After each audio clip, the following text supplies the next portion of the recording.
Hi, welcome back.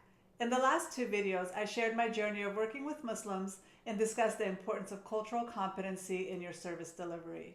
If you're just joining us for the first time, my name is Nafisa Sikandri, and I'm a licensed clinical psychologist and director of mentalhealthformuslims.com. My personal experience of providing therapeutic services to the Muslim community has led to the realization of there not being enough Muslim providers to meet the needs of the 3.45 million Muslims in the United States.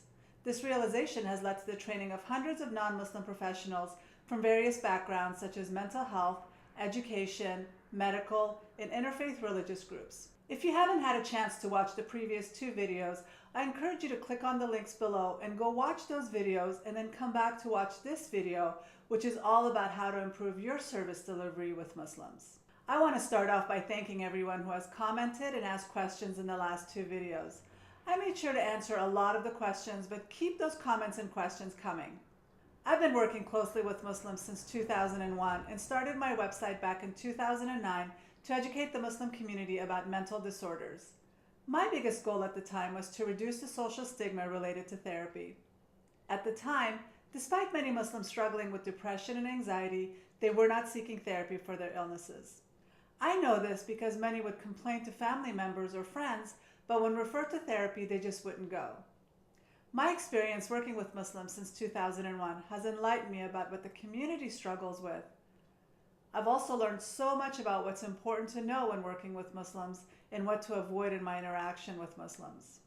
The success my trainees have had has been amazing. Trainees have been able to diversify their practice and feel confident working with Muslims while also increasing their income. One of the most common questions people have asked in the previous videos has been related to not seeing Muslims in their practice. Even if you typically don't work with Muslims, as mentioned in my last video, there is a chance a Muslim could require your services and you might end up not being prepared to understand their concerns from a religious or cultural perspective. Some people have fears of working with Muslims due to so much negativity about Muslims in the news. Many aren't aware of the fact that Muslims have been a part of the United States history since the beginning. The forefathers included Muslims in the Constitution, and Muslims were among the first nations to recognize the United States as a country.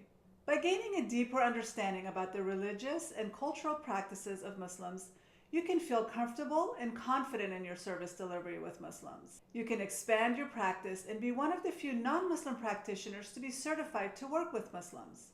As I mentioned before, you can also increase your income by including Muslims in your practice. Muslims are one of the most highly educated and highly employed groups in the U.S.